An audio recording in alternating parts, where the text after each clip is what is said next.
call this meeting to order, and we'll start with the pledge. I pledge allegiance to the flag of the United States of America and to the republic for which it stands, one nation, under God, indivisible, with liberty and justice for all. Well, we'll start tonight with the approval of the minutes of the regular board meeting dated September 14th. Everybody have a chance to look at them? Any modifications we might want to make? Seeing none, then I'll entertain a motion. I'll move. How about a second? I'll second. Properly moved and seconded to approve the minutes of the regular board meeting dated September 14th. All those in favor signify by saying aye. Aye. All those opposed. Motion carries. And then we'll move on to the special board meeting dated September 10th. Did you guys get a chance to take a look at them? Any modifications to that one? Okay, well then I will entertain a motion. I will so move. Any seconds? Okay, it's been properly moved and seconded to approve the minutes from the special board meeting September 10th. All those in favor signify by saying aye. Aye. All those opposed? Motion passes. Then we'll move on to the general fund vouchers, 72,639 through 72,690. Wire transfers 151,668 through 151,686. We got a correction there, Greg. Yep. It goes to 72,691. 72,691. And they all have to be in order. Duly noted. Here, a second, or a motion? Sure, I'll move. And I will second. Been properly moved and seconded to approve the general fund vouchers listed. All those in favor signify by saying aye. Aye. All those opposed? There's no activity fund, right? No, we just do that once a month. Motion passes. And then we'll move on to the public comment question section. And did everybody sign in? If you hadn't, make sure you do get signed in tonight. And then we do have a couple of public comments. Mary Schieffer? Yep. All right, Mary, the floor is yours. Okay, I'm going to stand by my principle where I feel right at home. We said the pledge, you guys are 10. I'm starting my day here. Clear Lake Board, my name is Mary Schieffer, and I've taught at our school district since 1989. I was inspired to come here and speak to our board because I am reading information in the paper that saddens my heart for our district. I am often told that I wear rose-colored glasses, would it be cool if these were rose, where I see the world, and that something I could say or do would not make a difference in the hearts of those who have their mind set on a certain path. But I have and will always believe that speaking from the heart with truth and honesty can spark a light within others, and today it might help you see with a new prescription. So here's my story from the heart. Here is your town, my district, my school board. I'm nervous, okay. And my school has seen through rose-colored glasses. I tell it with the hope that in some small way this story might connect with you to make a difference. I was hired by the Clear Lake School District in 1989 in spite of the fact that I didn't know who Gaylord Nelson and Burley Grimes were. I had no idea. And after the interview, there was only one problem. I wasn't counting on getting the job. You see, in order to teach for you, I had to leave Menominee, and I had to make a $5,000 pay cut, and I had to, the big city Bloomington girl had to move to a medieval town where I couldn't even buy a pillow. And believe me, I told my husband that many times. On that first day of school, I stomped my feet and came to work mad at my husband for making me move. But then came your children. When I taught hands-on lessons, they would thank me. And the students were polite, generous, thankful, but the best part of all, so were their parents. This town, with its wonderful people, were starting to grow on me. What came next? I badgered my principals with requests. Could our 4th grade students have guests?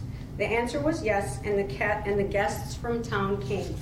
They brought their hobbies and work to my classroom. A Black Hawk helicopter landed on the playground.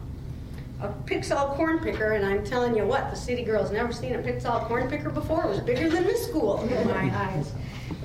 Arrived, and 2 beautiful Clydesdale horses visited. A small, frail grandpa came and yodeled for our class. Guests talked about their jobs, their farms, their industry work, their hospital positions, their machinist and pipe fitter work, and they came to share their stories and eat lunch with us. And I began to fall in love with this town. My glass prescription was changing. And all of my 3 principals know I kept on badgering them. Can we train each grade to go to the D.D. Kenny area? Can we go to Clear Lake Park to study the white pine? Can we go to the museum? Can we go to Chuck's baseball room after reading Jackie Robinson? Can we have Festivals of Nations Day to bring the community in and learn about our heritage? And I think about 200 people from the community come to the best meal in Polk County that day. Can we build a skating pond? I think my principals wanted to put a lock on the door, but I kept on coming, and if I could prove the educational value of the request, it was granted. Friends that were administrators from other districts read about some of these activities in the paper and said, why don't you come and work for our district? We pay a lot more. And I stopped to think about it, but I knew in my heart that I was in a very special place where the town, the board, the principals, the administration, the teachers, we had a unique bond. You were out-of-the-box thinkers. This place had such a positive work climate that I didn't want to leave. Now, when education is going through a major crisis, the most major crisis I have seen in my 32 years of teaching, I am discovering neighboring districts reacting to these changes with extreme morale-affecting negativity. The climate in some of our neighboring schools is depressing. But what is happening here that makes us different? Under these stressful times, we are receiving a different message from our administration. These comforting words are what I have been hearing, and my fellow teachers and staff have been hearing, and I want to quote, this is what we hear from our administration. These are difficult times in education, where we are asked to do very difficult things under stressful conditions, but we are in this together. We will work together, and we will get through this together. Principals and superintendents in many other schools are not talking like this. I feel safe, blessed, and lucky to work here.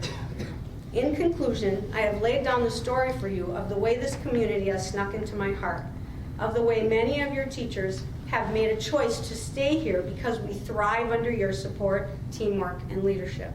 I hope you have heard how we are different here and special, as I am reminded every time I take my class to the Clear Lake Museum how deeply we roots go. There's my grandma, there's my auntie, help me find my mom and dad. And I hardly ever have a person in my room that doesn't have someone in the museum. If people look through a magnifying glass in an attempt to find the pieces of our district that are not to your personal liking, you will find them. The purpose of my letter is to give you a bigger picture. Our teachers like this town. I just sat in on a think tank meeting for our new superintendent, and there were 8 people represented from both schools. And I know I'm not feeling this alone. We like our schools, we like our administration, we like our town, we like our board, we like teaching here. And you have staff longevity in a time where people are crossing borders to teach elsewhere. Other schools are having such shortages, and you may notice when you're hiring, they're having such shortages that we have a neighboring school that is hiring a custodian to teach tech ed. And your teachers want to stay here. In fact, they not only want to stay here, sometimes they leave and they come back. You have been supportive in thought, word, and deed, and it is those qualities and not our salaries that keep the best teachers in this town. Our harmony and reputation are more important than looking for things to fix that are not broken. Some of the decisions are affecting morale, or I wouldn't be here to speak. And I don't know if I've ever spoken in front of the board. I work for a district that has the unique ability to succeed where other districts are failing. You have wonderful cooperative groups that have existed here for decades and the ability to find harmony in a crisis. It is my hope that my story reminds you that although I am very proud to teach in Clear Lake, I also want to feel safe in the fact that my dedication and the dedication of others still means something to you. To bring this story to an end, I'll go back to my beginnings. I do want you to know that I now know and teach about Gaylord Nelson and Burley Grimes. And I am very proud to be a teacher that cares, along with many other teachers that care about your most precious commodity, the children of Clear Lake. And if you have any questions, I'd answer them, but otherwise I'm done. Thank you, Mary. Okay, and we also have Rob Burbach wants to make a comment. Yeah, I wasn't available to come to the last meeting, but I did take the opportunity to listen to the audio that was provided on the YouTube. I was very happy on some of the things I heard, especially about wanting to promote the school, going out there. One of the school board members also mentioned that what makes this school great, and all schools, is not just the test scores. As Mary stated, we have excellent teachers here. They're here for a reason. They could go elsewhere, but they choose to stay here and work with the students that we have, and they teach them life lessons, not just as far as in the books. That's why I was kind of disheartened when I'm not sure where the figures came from that indicated that our school is dead last when it comes to math, reading, language arts. It was brought up that the calendar year that was spoken about was 2013-2014. However, when you go on the DPI website and you look at each different grade level, there is not one grade level where that statement is accurate. If you guys want to go out and you want to promote our school, an advertisement, or at the movie theater, or whatever you want to do, just remember it starts at home. Word of mouth is just as good, and if not the best advertising. And when you make false statements in a public forum, such as a school board member, or in a school board meeting, anything you advertise, you're throwing money away. Because you just ruined it by bringing down the school by not using correct figures. If you want to use figures, at least make sure you have it correct and you state them correctly. Out of the 5 schools that were brought up, when you look at the DPI website and you take a glance at all them test scores, there is only one of those 5 that overall is higher than Clear Lake, and that is Turtle Lake. And if you look at them all, language arts, if you look at the 10th grade level, we are number 1. We are not dead last. Math, we are dead last. However, as the administration has said, they're trying and working to rectify that, and it does take a couple of years when you get a new program to see how that's up and running. But overall, what this school has to offer is so much more than test scores. As the one school board member stated, our co-curriculars are great, and that's reflected in our rankings. Out of the 5 schools that were listed, that we need to compete against to draw students here for open enrollment, we are the only one that is ranked on the U.S. News. We are 53rd. No one else has showed up. So if you want something to hang your hat about or how to promote that school, right there's the reason. However, it starts with word of mouth. And if you're going to state or misstate facts or statistics, you're not doing the school any good. So just be careful when you state such things. And if possible, I would like that comment retracted tonight in this meeting so that if other people listen to the webcast who are not here, don't get misled into thinking that we're dead last in all 3 of those categories. That's all I have. Thank you, Rob. That's it for the people that are attending here. I've got a letter that was drafted for the board by Randy Dean, and he asked me to read it, so here it goes. My apologies for missing the meeting again tonight, but I am out of town for a speaking engagement and unable to attend. However, I feel it is important to submit a preliminary report on the following letter, which has formed the basis of a petition that has been circulating since July 27th. To date, we have approximately 270 signatures, with more in the wings waiting for us to proceed to process in the final tally. Of these 270 people, most are residents, some members of staff and students. A few are simply concerned citizens from the region who have witnessed the dysfunctional behavior of our school board. This letter has been introduced through a community forum on Facebook, printed in letters to the editor in area newspapers, and distributed by hard copy as well. I have letters from some who express their deep concern and others who are simply outraged. We will finalize and compile these signatures and letters for a formal presentation at a future board meeting. We recognize that a petition cannot force you to change and that it has no technical legal standing. However, we believe this petition should be a clear call for all significant alteration to your collective behavior. I personally would urge you to go to the Facebook page, A Petition to the Clear Lake School Board, and read the open forum that has gone on since late July. I am the sole administrator of this page, and I have not blocked or deleted anyone's comments except when 2 comments contain profanity. Everyone was given a chance to speak their mind, and their clear consent, and the clear consensus of this forum has been in favor of the following letter. Thank you for your time. Sincerely, Randy Dean. Okay. Anybody else want to make a comment or any questions? Okay, then we'll move on from the public comment section to our first order of business, old business, A, construction update. As we said the last time, the last thing to do is the sign will be installed this week. So did they give a day, Chris, at all, or No, just said this week? So good enough. It'll come off the agenda. All right, and then we'll move on to old business B, update on superintendent search. So according to our schedule now, since we met the last time, Roger met with the focus groups, the elementary, the high school, support staff, and the community. And so those are completed.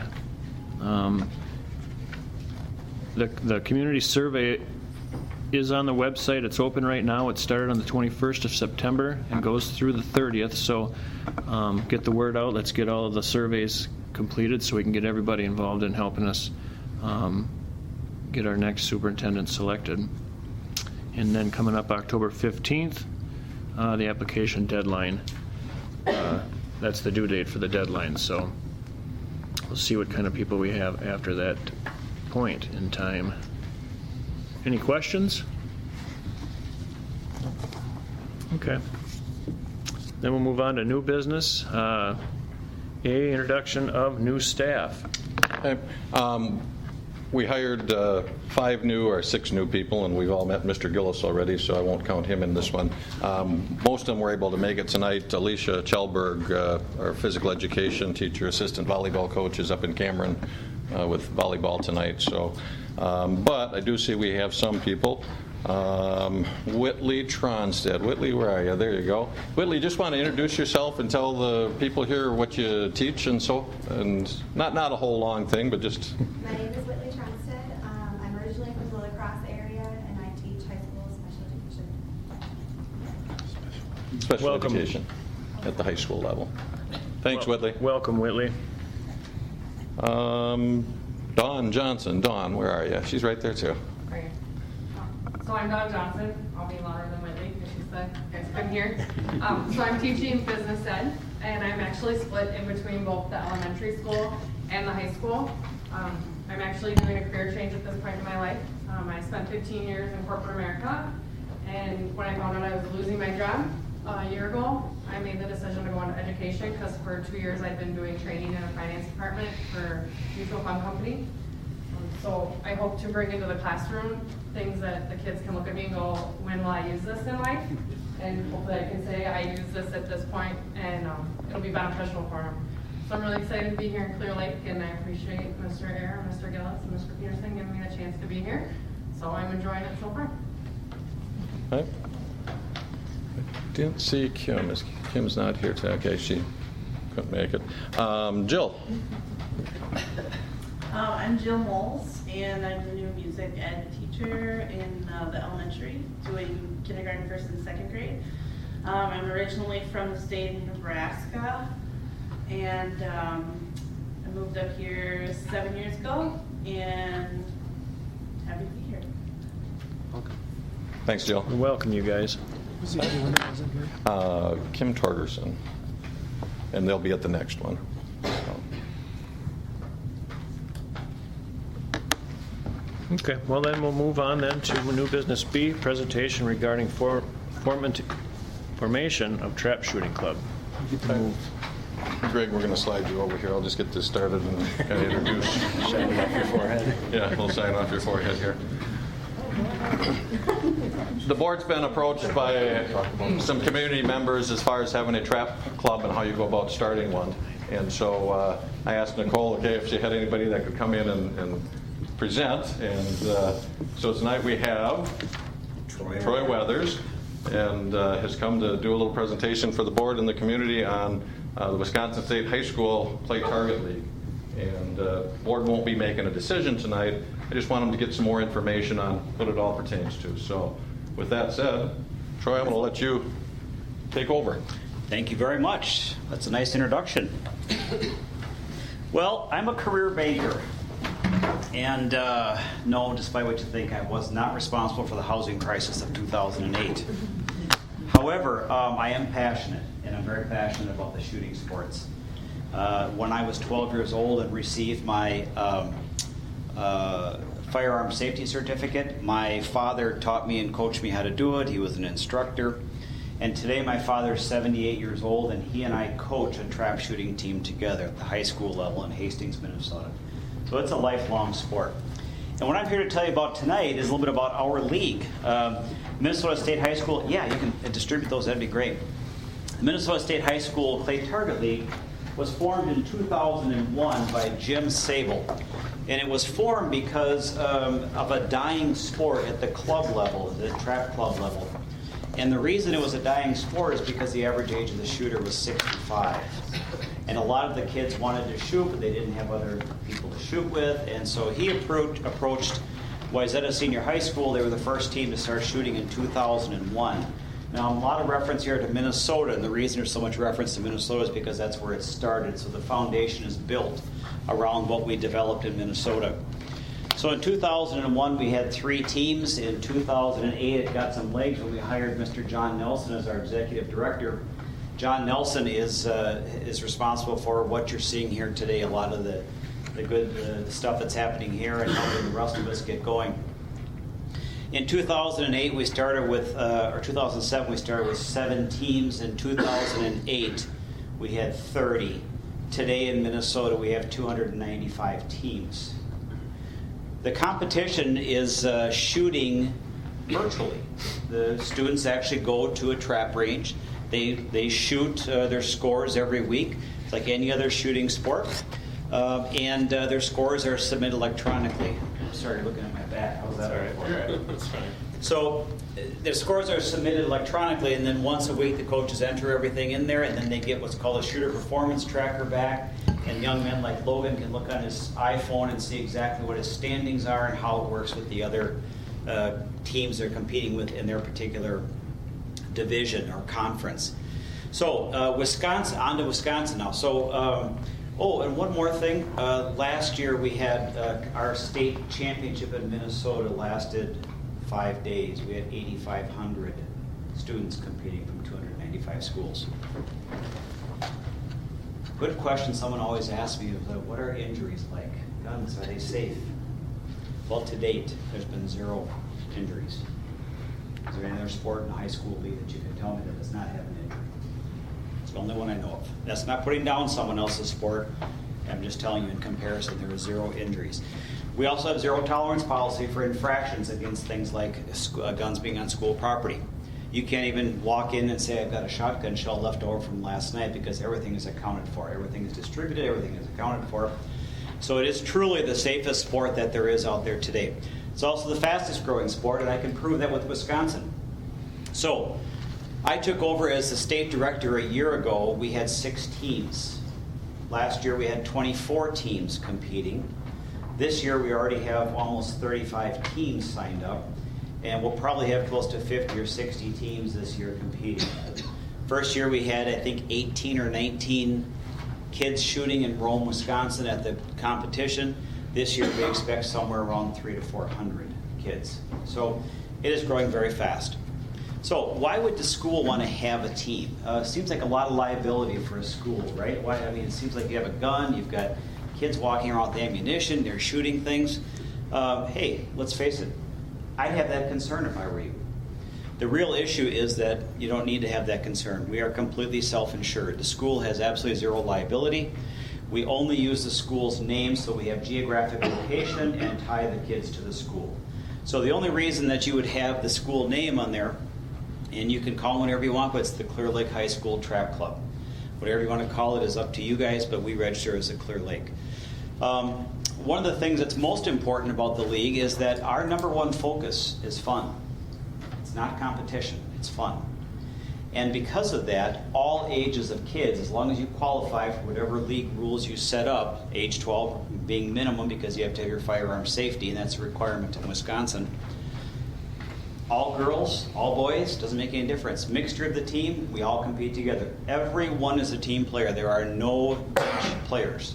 No one sits out. That includes a state competition. Our scoring system is extremely fair. It's a compiled algorithm. I'm just a dumb banker, so I don't get algorithms, but there's some big formula that's out there, and they say, okay, when you shoot all these things and put them all together, this is what you come up with, and it's a very fair system.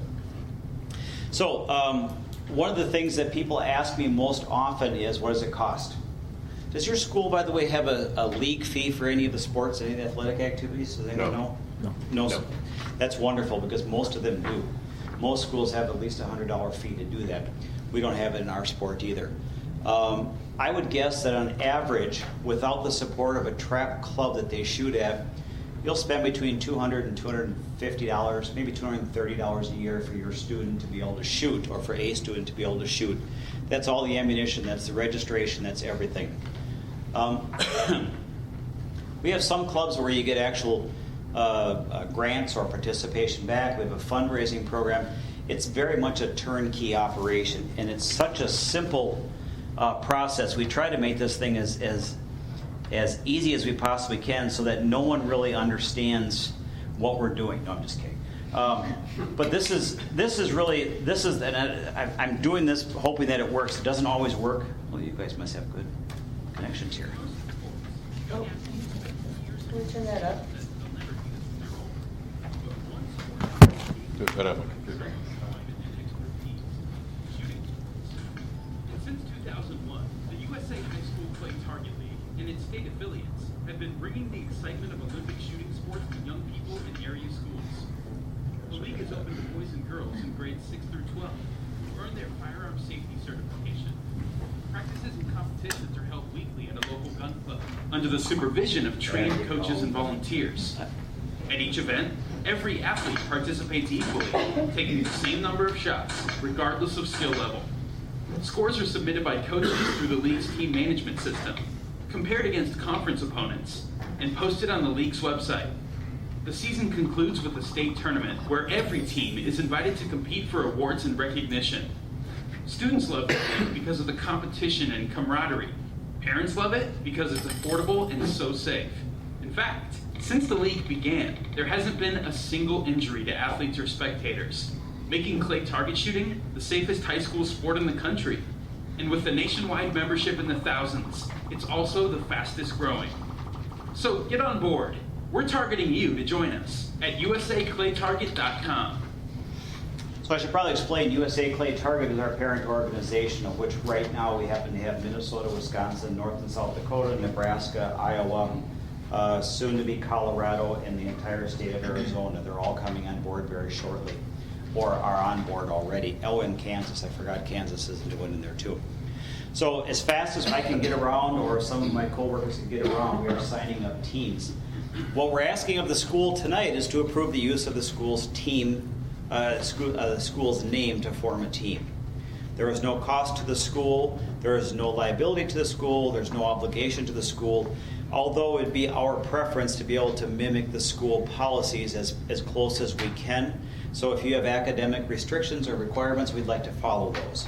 If you have a lettering program, which all high schools do, we'd love to be able to offer the lettering program as well, and we do that, and with your permission, we'd certainly mimic whatever requirements you have for that as well.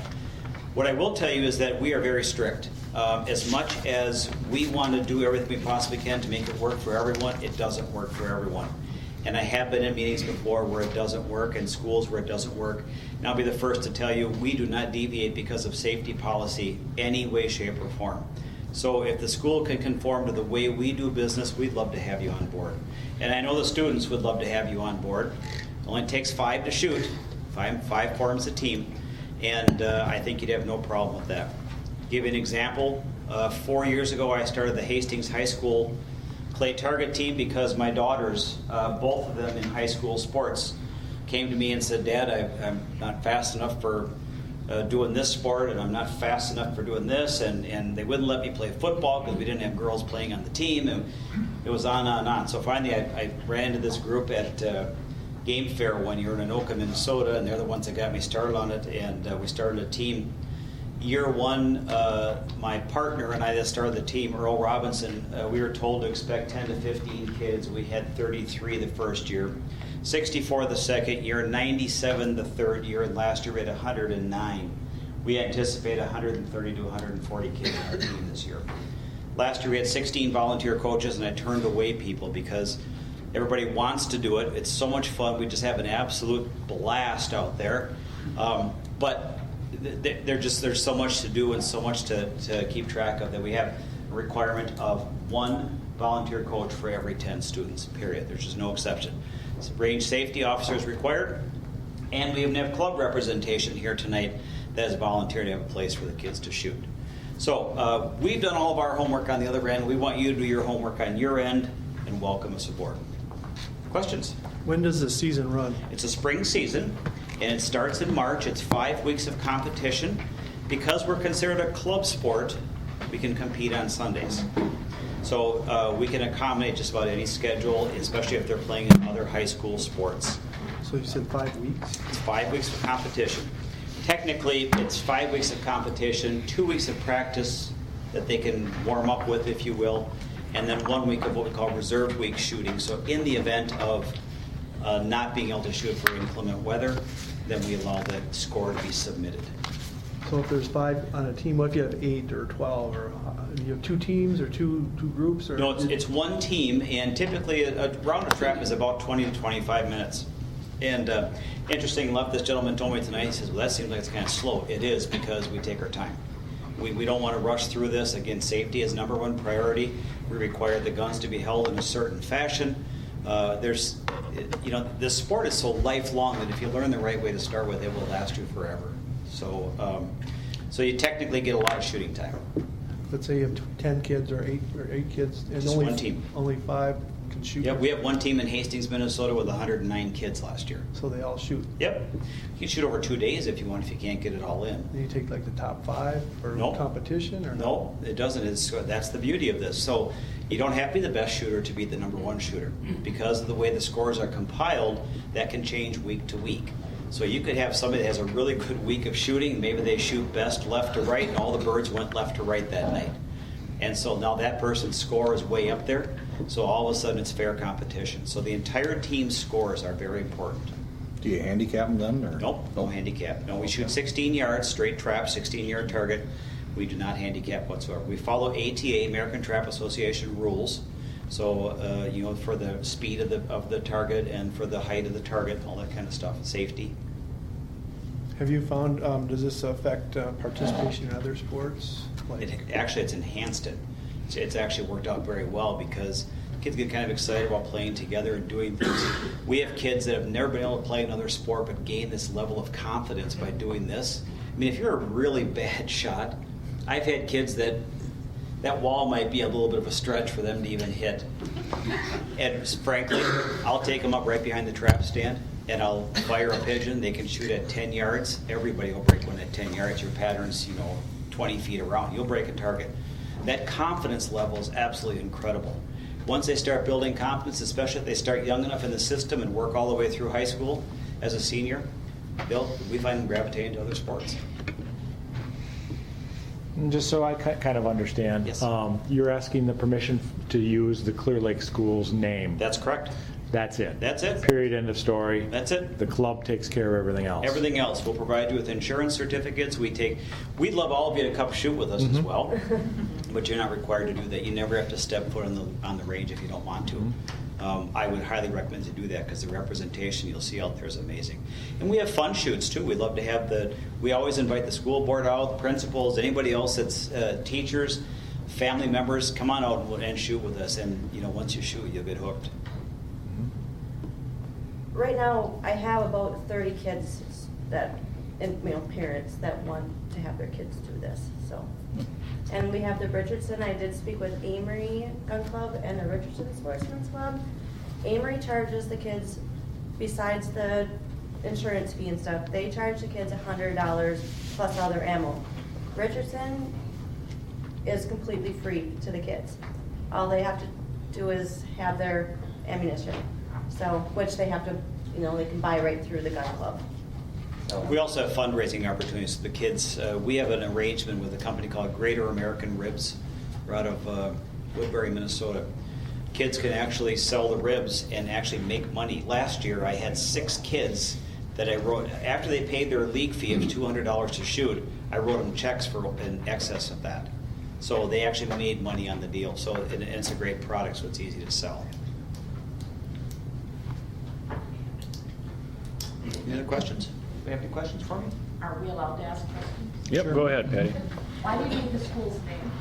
Because that's how we geographically place them. The problem we would have if we didn't have the school's name, let's say there were 5 other schools in the area. We don't want kids coming from all 5 schools to shoot at this independent trap club representing each of the schools. It is a school sport, even though it's a club sport. So we're supporting the Clear Lake School, not the entire 7-county metro area.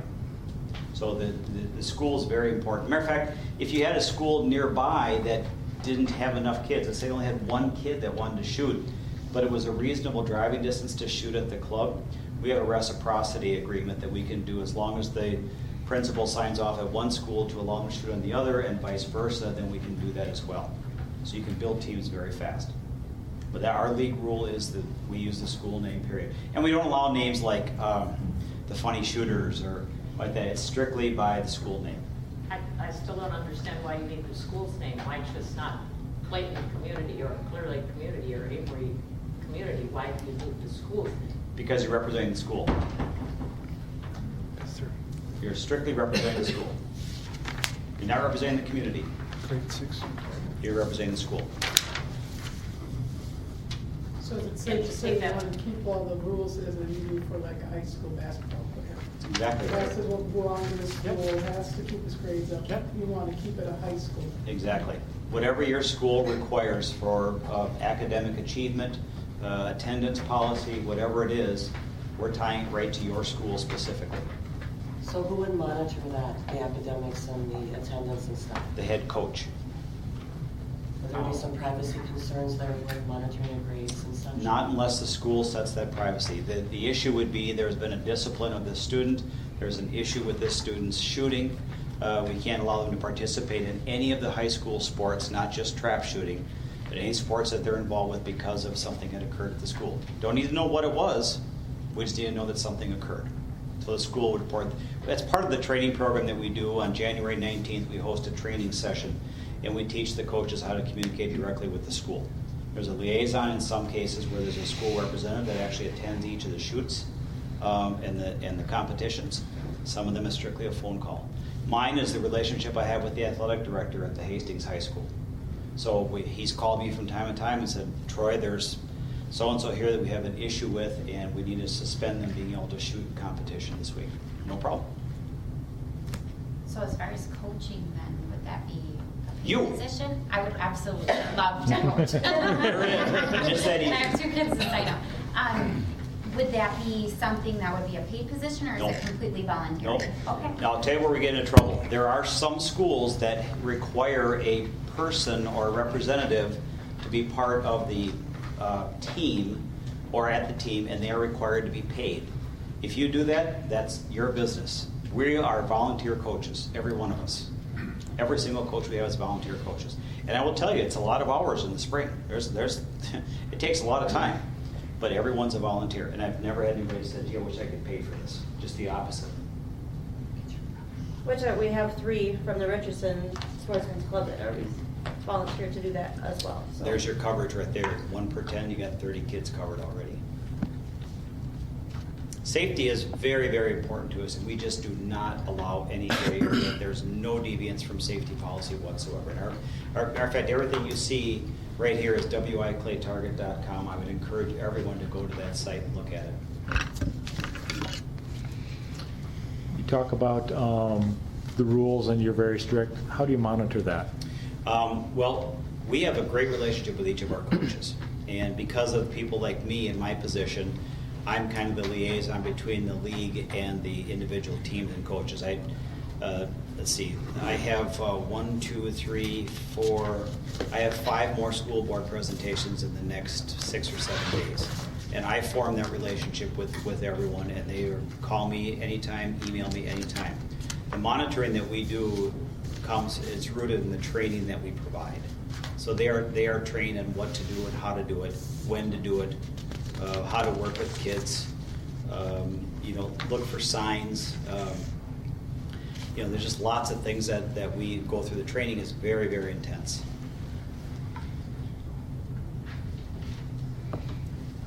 Roger. I had to step out for a minute. I don't know if you had said anything, but who participates? Is it junior high, high school, or is it lower? So the league rule is you have to have your firearm safety certificate. In Wisconsin, that's age 12. You probably don't have a whole lot of 12-year-olds as seniors in the high school. However, what you do have is the ability to have as many kids as you want on there as long as they don't violate that piece of it. And we do actually check the firearm certificate number. So the answer to your question is, if you have enough coaches, you keep going backwards. You start with the seniors because obviously they only have 1 year to shoot. You want them to shoot. Seniors, juniors, and just keep working all the way down. And you might reach into, do you have middle school here in Clear Lake? Junior high. Junior high, okay. So what they do is keep moving down to the junior high level and then start pulling kids from that level. And we do have kids on our team at that level. Yes? Is it grade specific when you're doing this then? No. Or they're just like Clear Lake kids are? Best shooter on my team, Shelby Baker is her name. Last year, Shelby graduated high school last year. 4 years ago when she came on the team, she didn't even know how to hold a shotgun. We actually put her through the firearm safety training and did everything. And she was so focused, and I will tell you, Logan, plug your ears, the best shooters on our team are usually girls. They do very, very, very well. And they're tough competition. I will tell you that we have had all different age groups be top-notch shooters. There is not one particular. I wish I could say that here's the demographics of the best shooter, and there isn't. It changes all the time. I can add something. I know when I went to their meeting, to the Richardson Sportsman's Club, they did say if there's any kids out there that haven't had their hunter safety yet, that they will pay for them to take the class And as well. it's not just kids, it's adults too, I believe. I think I took it for free. Yeah. Anybody who they want, they They do. Yeah. We pay for kids, the adults, we ask them to pay for the books and stuff. But we certify a lot of kids every year. We hold 2 classes a year there. And we pay for the whole thing. That's no cost to the parents. Excuse me, my name's Mark Hartman. Not everybody knows me. I'm the vice president of the Richardson Sportsman Club. And we're more than willing to support this. We talk about it every month at our monthly meetings. We want kids to shoot. It's a lifetime sport. It's not a 4-year deal when you're in high school, and a lot of us have been there, myself included, and my kids. And my kids went to school here, by the way, and it was a great experience for them. But I know that my boy and a couple other ones shot in Amory when they were in high school and beat all of us. And they had a lot of fun at it. I wish they would have had this back then because they probably would have done it at that point in time. And some of them still shoot to this day. So it is a lifetime sport. They have a lot of fun. And it's very safe. And we're willing to support it. We're going to give them all the plays they want to shoot at no cost to them. That's on us. All we're asking for is they got to support their shells and their guns, and that's it. And we got guys that are already volunteering to coach. We're willing to go to the classes, do those types of things. So I think it'd be a shame if you guys let this go by. So, all right? Thanks. Patty? Is there data to support your statement that involvement in or schools that have brought on board this program find enhancement or growth in their other programs? Is there data that supports that? What do you mean by data? Factual numbers. Let me give you one. So I'll call him Nick. That's his first name. I don't remember his last name. Actually, I do. I'm not going to tell you. But Nick was a large boy that came to me the first year we had the team and said, they told me that I probably wasn't cut out for football even though I'm a very large kid. I tried out for the basketball team and only made the B squad and never got to play the full year that I was there. Probably 2 years into it, it finally went off. Nick finally became what we call an average shooter. He did very, very well. He started out, he was the kid that couldn't hit the wall. He made got to an average of 19 targets, which 25 is a perfect round, so 19 is great, but not perfect. So last year, I was outside, and all of a sudden this car pulled up outside. I was cutting the grass, pulled up, and this guy gets out of the car and he's waving at me. And I'm like, who is this guy? It was Nick's dad. And he said, I just wanted to tell you something. He said, Nick is enrolled in boiler school in Minneapolis. He's working with a union right now. His mother and I thought he'd never leave home because he never had ambition or desire to do anything but watch TV and play video games. And he said, because of the fact that you built confidence in him, my son is now going to have a successful career. I don't know what more proof you need, and you can check some of the stuff that's on our website. Statistical data, I can't tell you that there's something in there. I can only tell you from personal experience. You seem skeptical. Well, yes, I am. I'd love to address that. That's what I'm here for. I'm here for you to fire everything you possibly And that's a great story, and I know there are cases like that out there. Yep. But that's not data to support the fact that if we bring this club on board, that our other spring activities are going to grow in their involvement. I don't think I promised that. That was the impression. I think what I said was that I have seen evidence of this happening. And that's exactly what's happened. I've got other students that were so shy that wouldn't get out of their car, or their parents' car, I should say, to shoot, until someone actually would walk them out. They were so nervous and wouldn't do it. And one of those kids was one of our captains last year. So, have you ever shot trap? Shot trap? Yep. I'd love to invite you to shoot with me sometime. Well, and I think it sounds great. I just don't get the school component. It's no different than any other sport. We want to tie the kids to support their school. There's pride in that. Wouldn't you want to be representing your school and say, I'm the best shot at that school? Well, but never mind. Go ahead. We've denied other requests for additions to our extracurriculum. And I guess I'm finding it a little difficult. I mean, it's great, organize a club, but I don't know.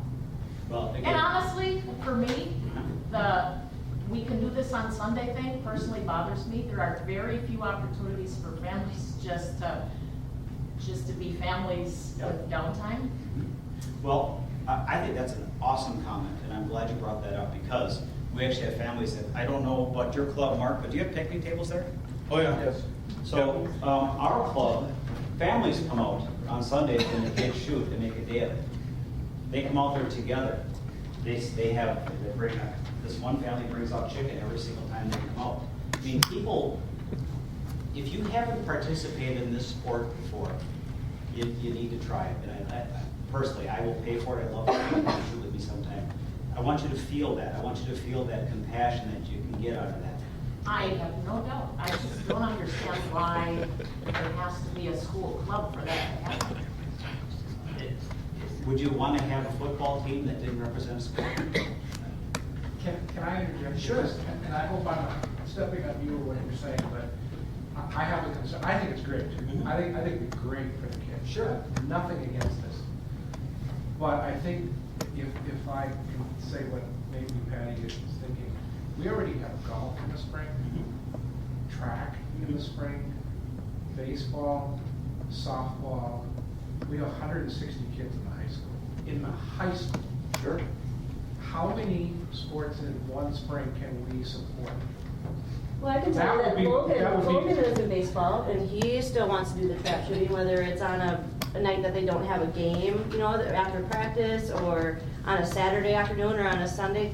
Like the Richardson Sportsman's Club actually told us, no, hey, we'll grill up brats and hamburgers or hot dogs and pop, and, you know, have your whole family come, you know, on a Sunday afternoon. And if that works, so. well, that's great. I'm Right. just afraid of what I have heard from many parents. Oh, we just have to make a choice Sure. Yep. because our kids are in everything and we just can't do X anymore. Yep.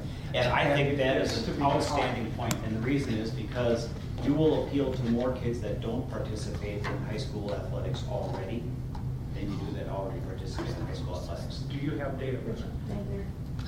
Personal experiences are data. I don't know, I mean, how would you track that? I don't know. I don't know if you've been around long enough. You would have to do a survey of Yeah. how many of your members are involved in sports and how many aren't. And we do that actually, and I don't have that data with me, but I'd love to provide that to you if we have that up record. And if you give me your name and email address, I will send it to you, I promise. Maybe, if I'm correct, Turtle Lake, Amory are doing this at their schools. Maybe we need to. Shell Lake, Shell Lake. Yep. Maybe we need Falls. to, you know, to answer questions or alleviate concerns, discuss with them too. And just to be clear, I'm not opposed to this. I'm just trying to, you know. You guys have excellent points. This is the most engaged session that I've had in a long time, and I love this because as I started this with, I'm very passionate about it, and I love to hear passion from other people. It's very important that we're all on the same page. And if we don't have everyone supporting it, then we got a That's a problem. future agenda. I'm not going to But put you it's- on the spot tonight. It's a lifelong sport. Mark, you said that so perfectly tonight, that people shoot forever, and it does. Because they need to come I don't know forward with how a many formal families in organization here and that I'll play reach out. football all the way through the rest of their life with their family. Maybe they do, I don't know. My family This isn't doesn't. the formal We one. shoot. So. Yeah, no. It's got But their own deal. who's Yes, the ma'am. coach? Who are the advisors? When they're going to meet? Rules, regs? Yes. Yeah, they have to. Yeah, All that, put that together. That I do have. That would be the next step. If you want, Turtle Lake is one of them. yeah, if you guys have any questions, you want to call Brian Buck. He's the principal for Turtle Lake. He can have, they only have like 8 kids. And they're young. Yeah. Well, I think right now that kind of segues into, as we wrap this up. Yeah. Yep. I know we got people here that represent the group, and so the next step is, tonight's just information and presenting to the board and getting the idea out there. From the people that are here, though, from the community that want to see this move forward, what we'd need is now the formal part of it. Who is the advisor? Who are the coaches? Are you looking to have as coaches? When does it meet? Where do they meet? Rules, competitions, who's eligible to join? Again, supervision, cost to students, possible cost to district, insurance. I mean, we heard a little bit about that. So in other words, what does the formal plan look like? In any club that gets approved by the school district does that, brings it to the board, has their organization, here it is laid out, all the particulars. And so that would be the next step. And as far as other school districts, we'll do that. Myself, the administration will contact them, find out, okay, growing pains or anything that we should be aware of, and we'll bring that back to the board.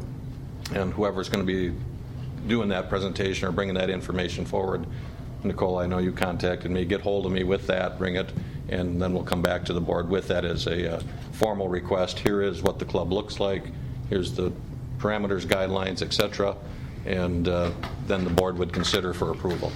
So, Do you have an application they can use, like a blank form with all this information that you're requiring? don't necessarily have a blank form, David, just I can work with whoever to get it to in front of you guys. Yep. I do have one, because I think, because I'm getting just a feeling, when you shoot, is this something that you need to shoot, you're going to shoot this week? Does it matter whether you do it Monday, Tuesday, Wednesday, Thursday? It does. It's organized. It's organized, so It's you show organized, up yep. on So if a you're- design night. Yep, when you register in the system, everything's done online. When you register your team online, you designate the number of nights you're going to shoot. That's in fairness of play. Mhm. So we don't want somebody to say, well, we're going to shoot every Monday, it was raining tonight, so we'll wait and we'll shoot it on Friday because it's nicer weather. That's not fair. So whatever you commit to is what we hold you accountable to. And there's a certain amount of trust that we place in the teams in being honest with us and saying we didn't send our kids out on a different night just to win. Because again, our club is not about winning, it's about fun. Okay. Thank you for your time, everyone. I do appreciate it. Thank you for coming in. All right. Well, sorry guys, we're gonna go. Oh, come on, priority. You guys, thanks for coming. Yeah, thanks for coming. Thanks for all the input. Looking forward to seeing it coming again. My card, and I'd be more than happy to entertain calls or questions at any time. Okay, then we're going to move on to new business C, WASB regional meeting attendance. Thank you. Okay. Each year the WSB holds regional meetings around the state, and there's one coming up here October 6th in Trigo. It starts at 6 o'clock registration, 6:30 meal, and then usually about 7:15 they start with presentation of awards. By 7:30 they start with a program that lasts till about 9 o'clock. And Trigo's an hour and 15 minutes. So, or 20 minutes from my work. Yeah, or 20 minutes from your work, Brent. Just if any board members were going to go, I would need to register you by tomorrow, or actually Wednesday, so you could let me know by tomorrow if you were going to go, or if you know already tonight that you want to go. But otherwise, just let me know by tomorrow. Check your calendars, and I need to have the names in by Wednesday. So that's October 9th? 6th. October 6th. Okay. Okay, then we'll move on to new business D, third Friday membership report. Each year in September, we take a third Friday count. That's a number the state uses, the DPI uses in the state funding formula. That, and then the second week in January. And so I've got some sheets in your booklets here, the fall enrollment, and then I've got a sheet from last year right behind it. And if you take a look at those two sheets, at the elementary, last year we had 348 students. We brought out a class of 50 and brought in a class of 4K right now of 28, so the attendance there was down 348 from 348 to 335, down about 13 students.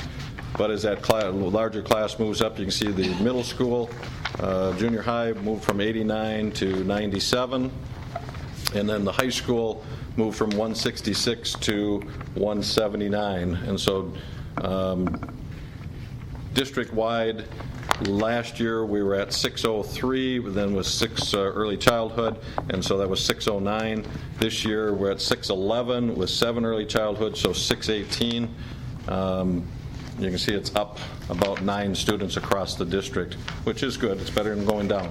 That's a big one, actually. Yep. So the other thing I would point out is open enrollment numbers again. Came in about where I expected. You can see that we have 60 students as of the third Friday come in. I can tell you this, that 2 more started on the Monday following. I can't include them in the numbers because they weren't here on Friday. But for open enrollment, it's prorated, so it really doesn't matter. So actually we got 62 open enrolled in and 54 going out. And so again, those are numbers were pretty close to what I was anticipating when I put together the budget. So we're right in the ballpark there. You keep going, right behind is the pupil count report that has to be filed with the DPI. And Dave, you need to sign one of these, but it doesn't have to be approved tonight or anything, but just so you know, you can see that the total number there is 612. Again, that's up those 10 students from last year.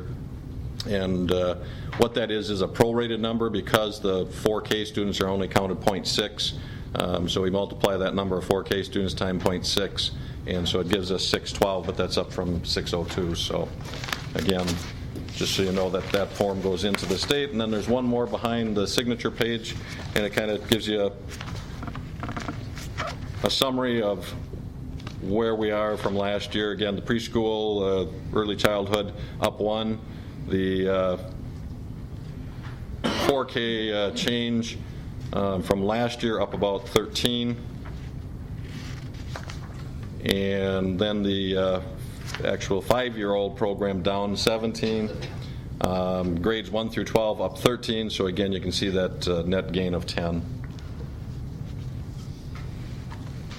Questions on Third Friday count? No. Dave, I'm going to hand that to you right now so I don't forget. That's it on that, Brad, then? Yep, that's it. All right, then we're going to move on to new business. E, notice and approval of Wisconsin academic standards. Okay. This past year, Act 55 was passed late in July, and I'll just read. Annually include an item on the agenda, the school board meeting, a notice that clearly identifies pupil academic standards adopted by the school board that will be in effect for the school year. For the 2015-16 school year, the district should fulfill this requirement as soon as possible at a scheduled school board meeting. And so what I've got, and what this the act did, is, let me jump to our home page here a second. What it did is it told school districts in the state of Wisconsin, we want parents, community to know what academic standards you follow. Put it on your website and get it out there. And so ours is there. I just went to our elementary. We've got it under the elementary and the high school. It's the same page. If I went back, I don't know which one I even clicked under. But academic standards are, again, the Wisconsin academic standards are what the school districts in the state of Wisconsin, public school districts in the state of Wisconsin use. And this is the homepage form. So we're all required to put this on our home pages, and so people can go in and look. There's the standards under each, or the categories, and people can click on them, take a look, and what you'll find is it tells, as far as in the state of Wisconsin, what students should be learning in specific content areas.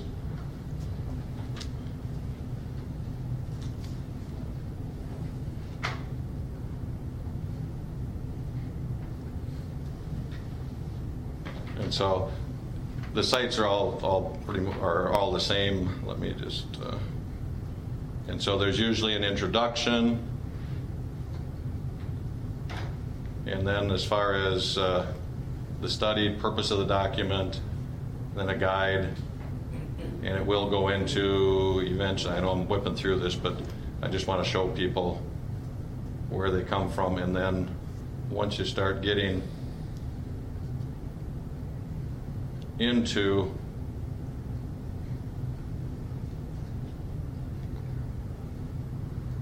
let me get there. I'll just stop on one of them. Different things by grade level, PK through 5, 6 through 8, 9 through 12. These are the standards that kids should be taught through our curriculum, our local curriculum. So again, each one of these has those, and you can tell this one, students will formulate and defend judgments and decisions by employing critical thinking skills. Well, that's pretty common in every area.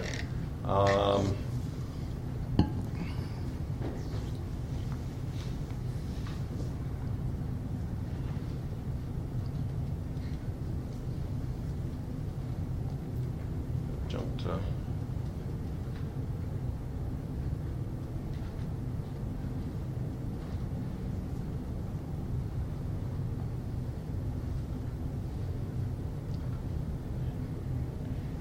anyway, these go on quite extensively for each subject area.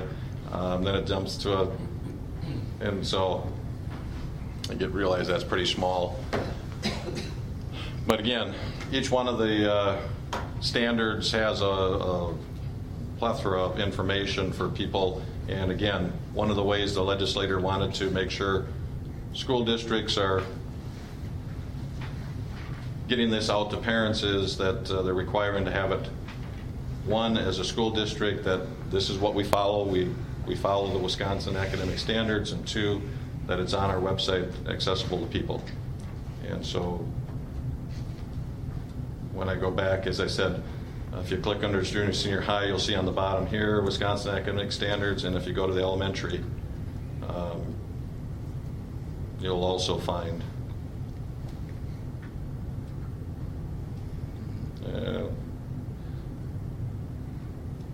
I'm better with a mouse. I saw it. It's there. I saw it. There it is. Wisconsin Academic Standards on the left. I won't try and touch it. Okay. And so what we would need tonight is that, the school district of Clear Lake follows the Wisconsin Academic Standards. Now, we also use BYOC, Build Your Own Curriculum. Curriculum is not academic standards. This is the state and what's out there and what kids are being tested on. And so this is the portion that, again, Act 55 requires us to do. Questions?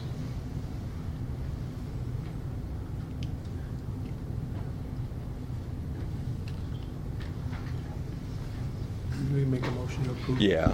I'll Yep. make a motion to approve that. Do I hear any seconds? I'll second that. It's been properly moved and seconded that we accept the approval of Wisconsin academic standards. All those in favor signify by saying aye. Aye. All those opposed, motion passes. Then we'll move on to new business F, review of homecoming activities. Chris, you want to start out? I'll go first. Mine's shorter, so- You're shorter, and plus you're more experienced, so we'll let the rookie wait in the wings. Yeah, well, so homecoming week at the elementary school is certainly not as involved as the high school, but we certainly want to use the week to celebrate school pride and school spirit, and so we do get involved in some of the activities, mainly the dress-up days during school, modify some of them so that they're more, elementary age appropriate, or so that they make sense to them or they understand them. So anyway, have some fun with the dress-up days. Not related to homecoming specifically, but we try to bring in a fun activity, and it worked out again this year to have the mobile planetarium from CISA come in during homecoming week. It's just kind of a special fun activity. Kids got to go inside and hear a presentation about that and interact with it. It's pretty cool. And then we had the 4th through 6th graders had some outdoor games on Friday. And then, of course, on Friday, the parade, the elementary students can participate in the kiddie parade portion of it, dress up on their sides. And like I said, show some school spirit, dressed in their blue and white warrior wear, and had a fun time with it. So we had a really positive, fun week at the elementary school. Well, first I wanted to say that this was probably the most engaging and student-centered and fun homecoming I've ever been a part of in the 16 years I've been in education now. It seemed like everybody in our building, students, staff, everybody was engaged and had a lot of fun. Make sure you check out our Facebook pictures. It was a great week. I'd like to personally thank Nick Crawford and Angie Funk. They did an outstanding job organizing the week's activities for our students and staff. The outdoor games Tuesday night, students had a very wide range of games and activities they could be involved in. We had excellent involvement from kids coming out to volunteer to be part of that.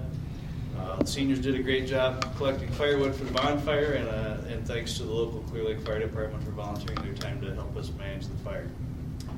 The parade, we lucked out weather-wise. It was a perfect day for a parade. We were led out by our marching band. We had several floats, including classes and royalty and parent groups. The football game I wasn't able to attend. I was out of Reagan for a family member, but the milk can tradition continued, and we keep it in Clear Lake once again. Saturday night we had our homecoming dance. We had over 100 students and guests in attendance. It was very well attended, and I have to compliment the young ladies and gentlemen of Clear Lake. They were very good behavior. They're a nice bunch of kids to watch over. We had about 12 registered guests come from outside of Clear Lake. I think the week demonstrated for me the amount of school spirit that we have here, and how dedicated our students and staff are to promoting Clear Lake. Great week. Good. Can we put some of these pictures on the website, not just Facebook? Because there's a lot of people that aren't on Facebook. You don't have to be on Facebook to look at the page. It's a fan page. If you just click on it, you can see everything on it. If you get to the web page, just click on the Facebook. You don't. That's a good point to bring up. You don't have to be a Facebook user to look at the page. Okay. Any other questions? Thank you, gentlemen. Yeah, sounds like a good week. Move on then to new business G, discussion regarding BP 870 complaint procedure. Yep. When Bob Butler was here, he pointed out that as a school district, we didn't have a formal board policy dealing with complaints and so forth.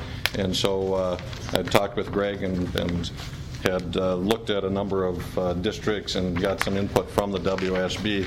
And I just put together some words here for you to take a look at tonight and discuss. I mean, and see, am I heading in the right direction?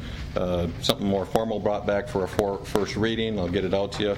But again, we've had, and I sent out to you the Administrative Organization 251 that talks about responsibility and flow. We've had that, but again, as a formal policy that people can, that's out for the public and so forth, BP 870 would take that place. And so again, you would still have your board policy of administrative organization and flow chart and so forth. But again, this would take it a step further. And so I guess questions, comments regarding, is this what you envision from Mr. Butler's presentation?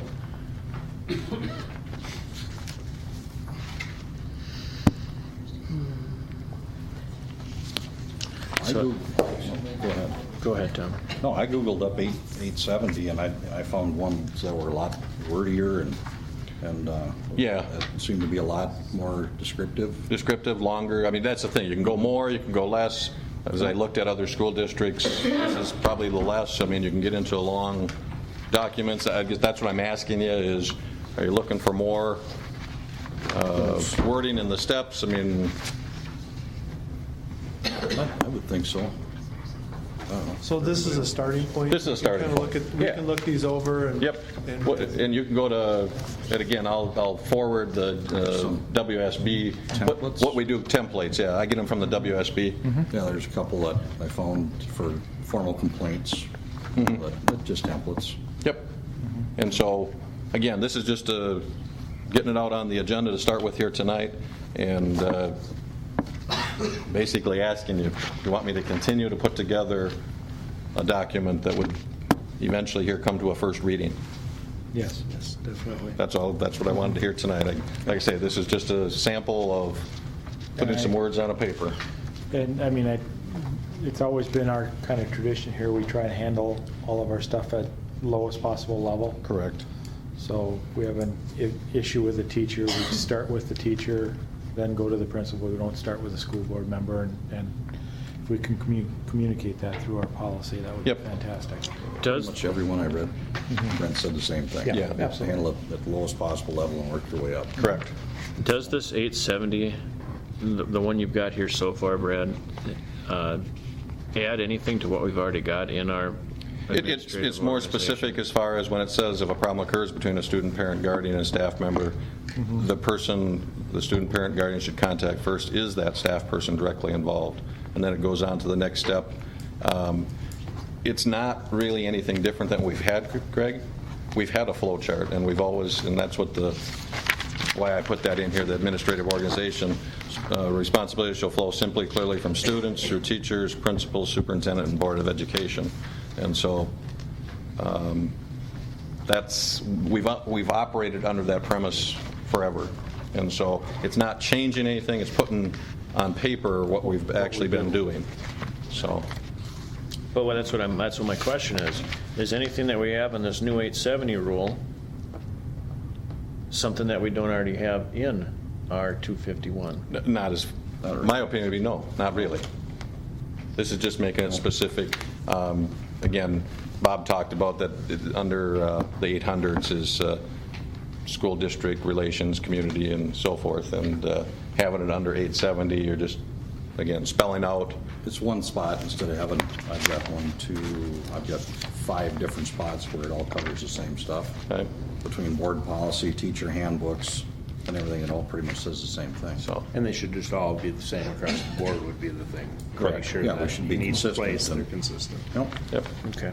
So that'd be my suggestion is, yeah, to make it more clear, to create, and again, I call it BP 870, and that's just the numbering system that WSB uses, and we use the same. So Saw on some of these here, Brad, they cross-reference on the bottom. Yep. And any of ours. Yep. So like our 411 or 411.1. Right. Teacher handbook. Student handbook, teacher handbook, Yep. So all those. So it summed it up, and then on the bottom it cross-referenced every Yep. other manual. And we'd do the same. Okay, perfect. Yep. Okay.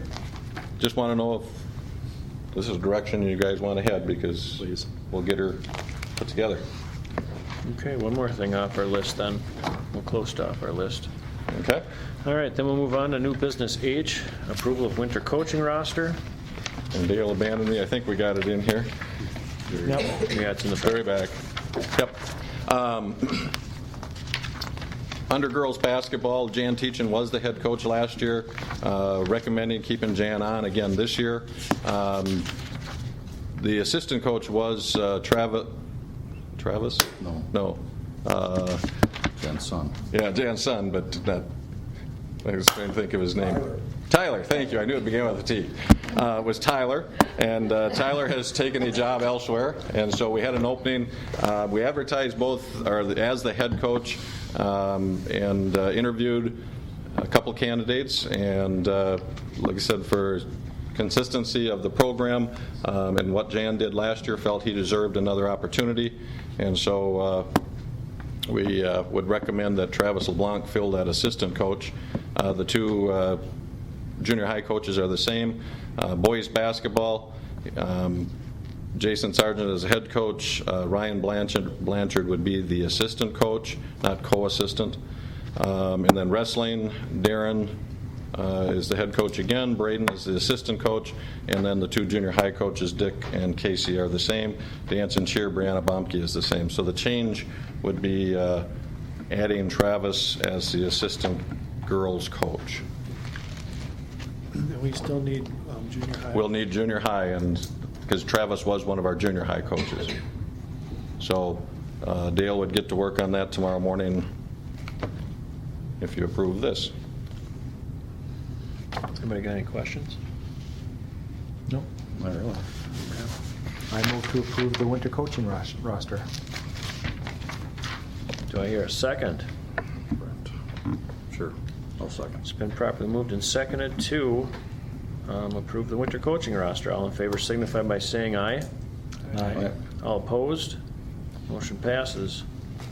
Then we'll move on to new business, item I, future agenda. Anybody have anything that we think we want to put on the next agenda? Consideration approval of the trap club. Yeah, I was going to say, are they going to be ready to bring that back in? If we have it all ready, if they come back with the information, we'll have it. Yep. So, and that whenever they're ready and we have everything. We had, a while ago, we were talking about having the auditor come in. Yep, October 12th is the date, the next board meeting. Can we put him to just have the same questions when he presents the findings of the audit? I mean, and save us a little bit of money when he gets done, because then we'll do the Q&A at that time. Final? You know what, I don't know, I'll find that out. I'll find out if it's final. Just what they plan on presenting on October 12th. I think it's the first go-through of all of everything is what they're planning on presenting. I don't think it's the final, though. The final actual document they won't have done until end of November. Right, right. So I'll find out. Yeah, there's no sense having them do it twice, so. Okay. Because they actually are scheduled October 12th, that meeting, to come in and give the preliminary. Okay. Yep. Okay. Anybody have anything? Well, we're still going to have a meeting. Oh, don't worry, there's other stuff on the agenda already, Greg. All right, well then, if no one's got anything else to put on the future agenda, we'll move to adjournment, and I will entertain a motion to adjourn. All right, I'll move to adjourn. Do I hear a second? I'll second it. It's like pulling teeth. That's what I was going to say. It's been properly moved and The seconded. Packer game's that we already adjourn. started, guys. All those in favor signify by saying aye. Aye. All opposed? Motion passes. This meeting is adjourned.